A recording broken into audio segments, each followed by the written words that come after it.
Bismillahirrahmanirrahim. Alhamdulillah wahdahu subhanahu wa ta'ala wa syafa'ahu wa azza wa jalla wahdahu.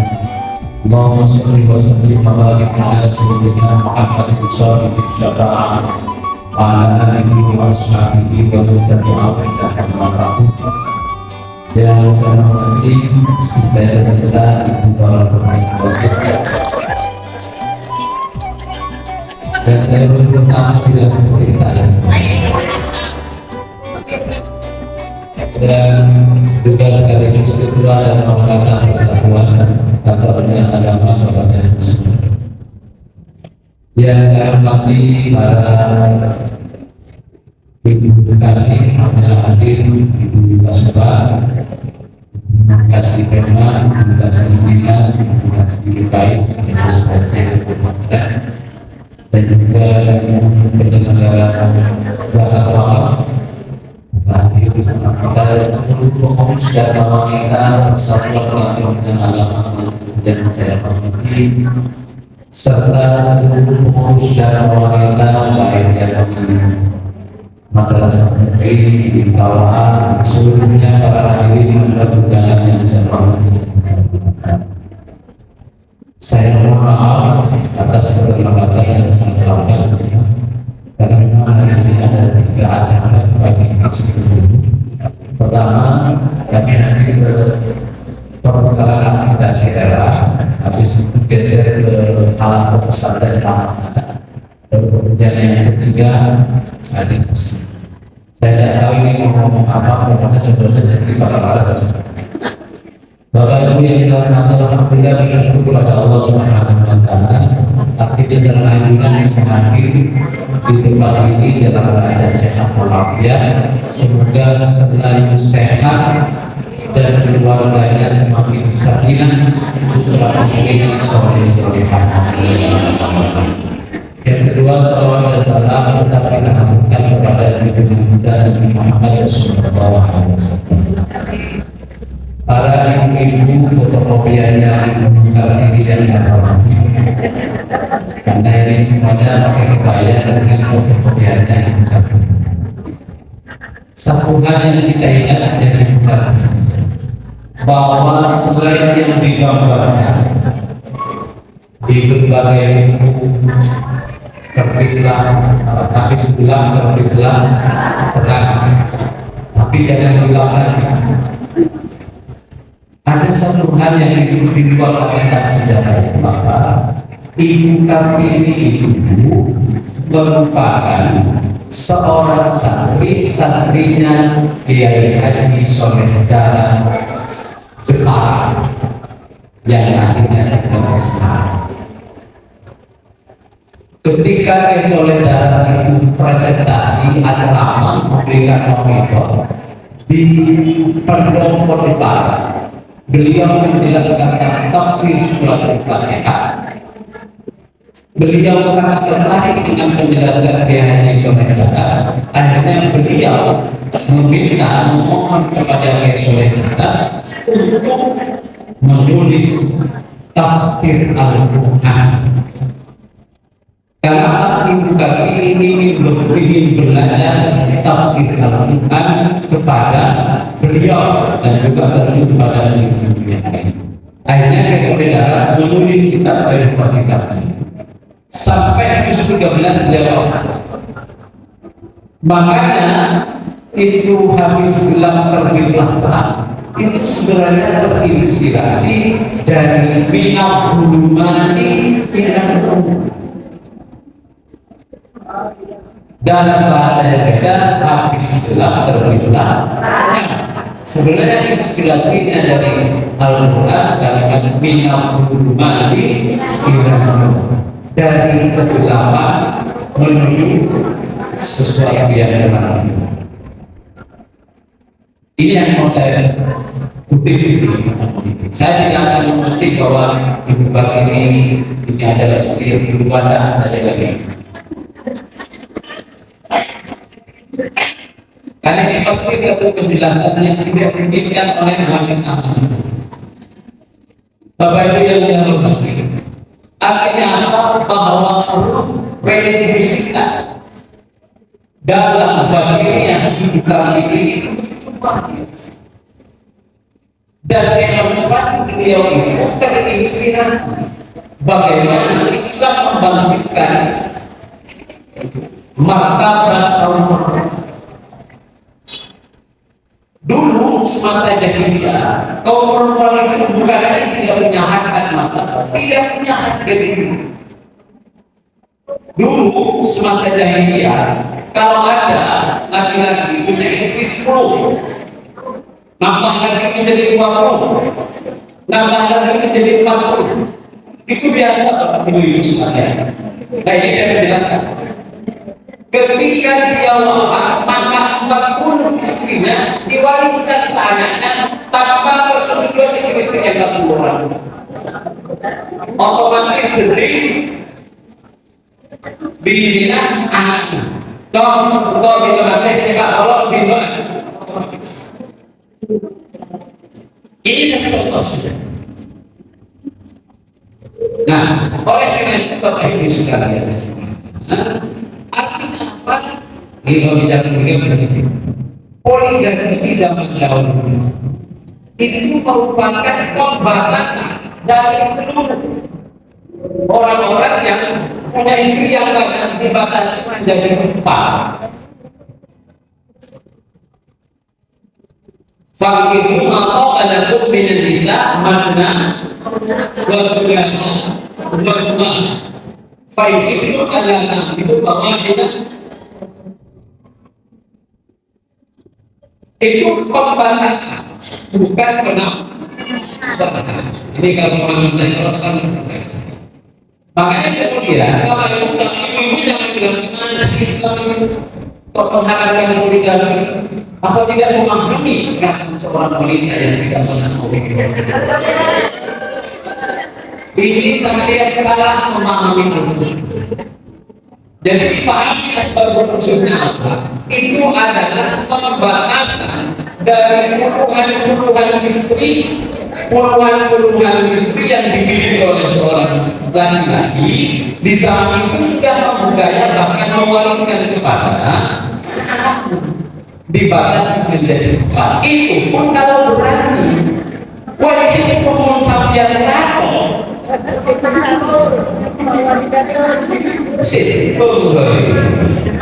pertanyaannya tahu tidak dilakukan apa begini apa tadi saya agak kita bawakan hadir itu tak mudah ibu-ibu sekalian. Hadir itu tidak beda. Artinya poligami itu satu hal yang benar, satu hal yang sah, tetapi harus adil. Saya menjelaskan bukan memberi ingat.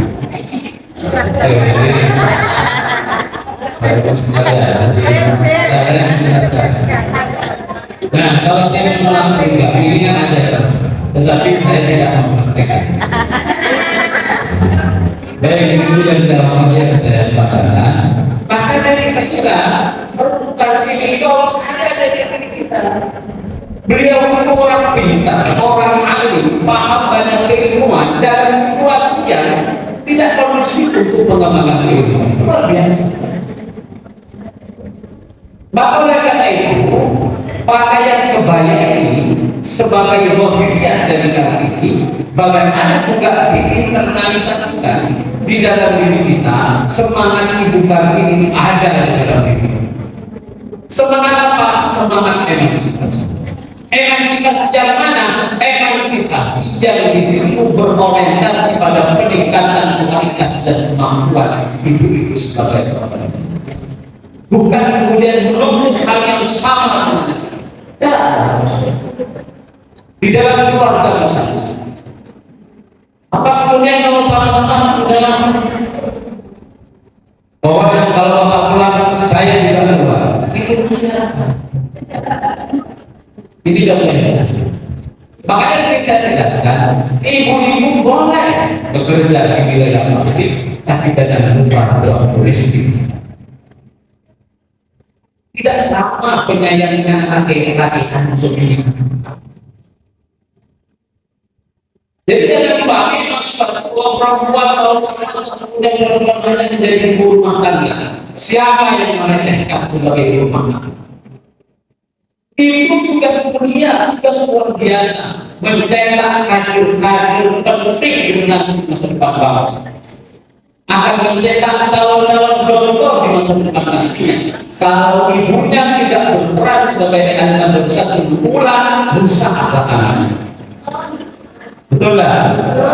Nah, makanya boleh panjenengan menjadi ibu, silakan. Saya kira itu bagian peran penting seorang perempuan, tapi jangan tinggalkan wilayah domestik di rumah tangga. Karena ini adalah peran yang pas untuk misi adalah sebagai seorang.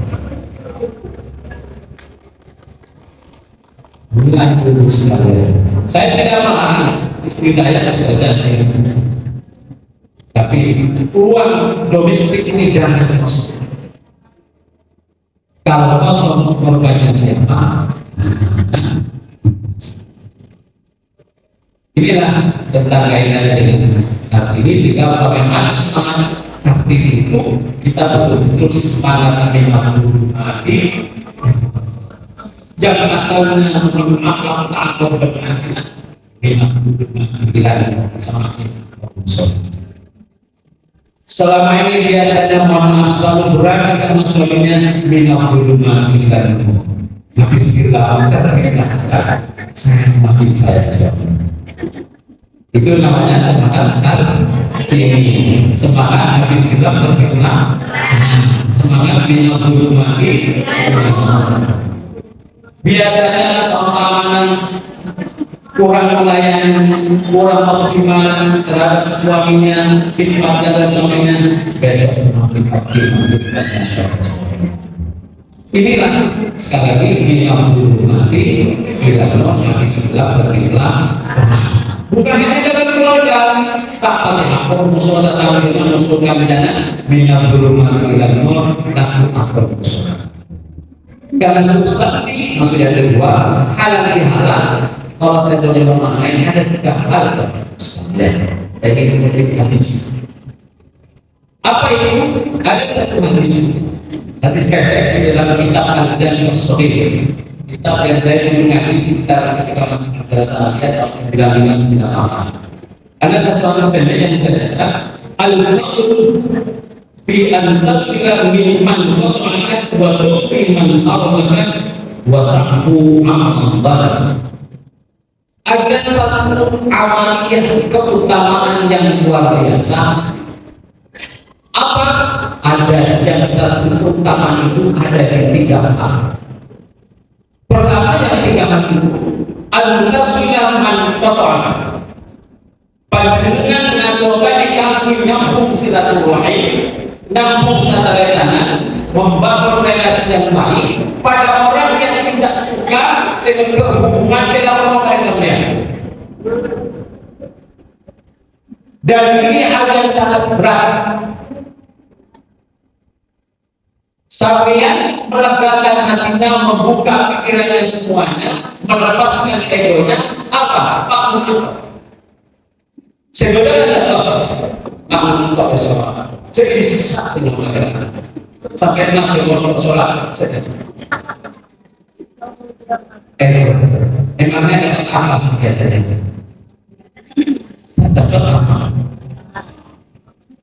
Ini persoalan berbeda dengan ini kata saya. Anda sudah mana mengatakan? Mau sampai nyambung soal intensinya biasa ibu. Bujian sudah berkomunikasi biasa. Ini kalau aku saya yang melorong. Thomas sampai ada kita dulu, ada kita atau kita dulu di dunia raya atau di dunia nyata. Kata Pak, ada yang dulu saja ada kata. Mau jadi berubah di boleh itu nanti oke.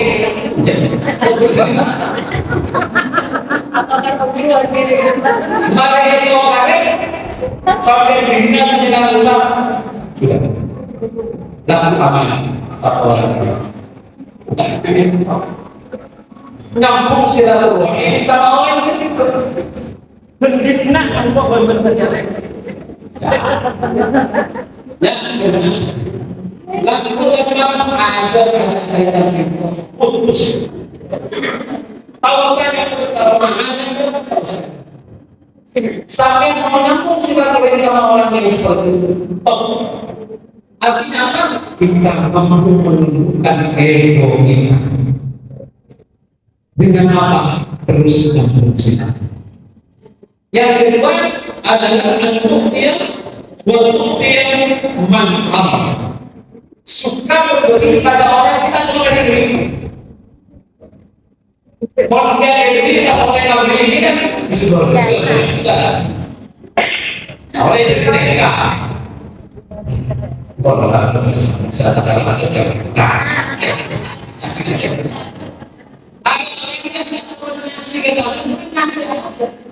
Ini yang dan anak pertama mesti kasih itu dia memang kasih sudah dapat saya karena ini sudah harus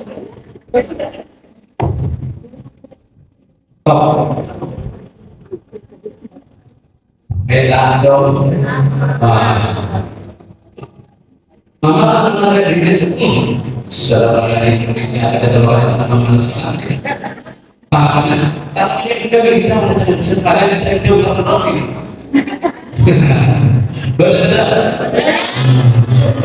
yang berbuat baik maupun ke orang lain sudah sampai berbuat baik kita berbuat baik jangan diukur dengan kebaikan orang tapi diukur bahwa ini kita ngere sunnah kajian Muhammad sallallahu alaihi wasallam. Yang ketiga yang terakhir yaitu apa?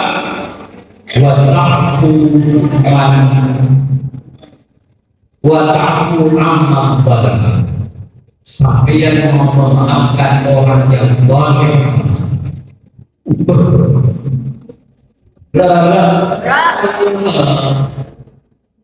Mau kesambian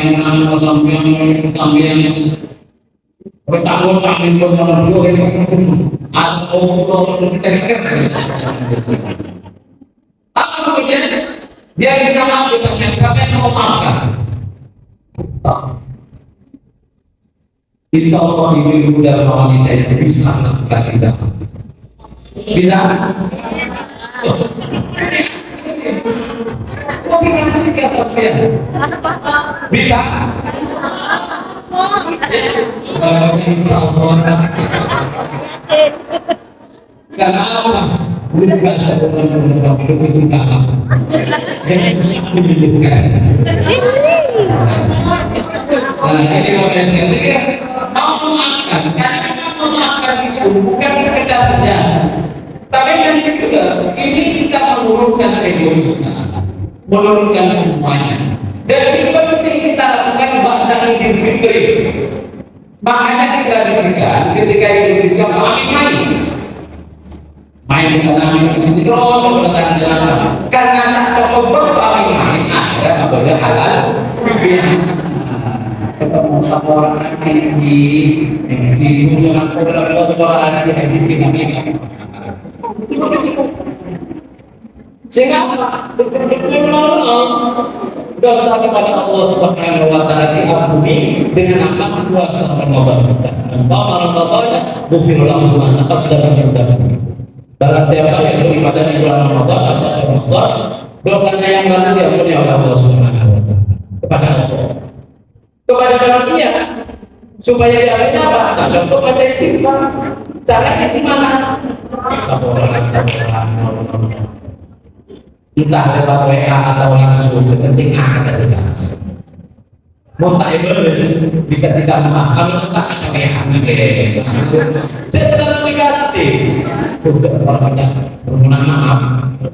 Pas meninggalkan malam tak iblis. Jangan musuh. Inilah yang lebih bisa ya. Sehingga 3 hal itu memang ini tantangan emosional kita. Tantangan egoisme kita. Kita menyambung silaturahim sama orang yang berhubungan dengan kita. Kita mau memberi kepada orang yang tidak pernah ngasih sesuatu kepada kita, dan kita mau memaafkan orang yang zalim kepada kita. Ini satu hal yang luar biasa. Maka kalau sampai melakukan itu semuanya, baru termasuk minal ma'idin wal munafiqin. Orang yang kembali ke fitrahnya tadi dosa Allah yang dalam Ramadan, dosa kerusakan dan maaf. Selesai. Wal faizin termasuk orang yang menang bisa ibadah, menang kesehatan, menang abad. Semoga ini menjadi pertemuan yang barokah bagi kita sekalian. Apa yang saya sampaikan kemudian saya bisa melaksanakan semuanya, tapi kita berikhtiar terus menjadi baik, lebih baik. Itu saja. Mohon maaf atas semua kesalahan dan kekeliruan. Akhirul kalam, Allahul muwaffiq ila aqwamit thoriq. Wassalamualaikum warahmatullahi wabarakatuh. Waalaikumsalam.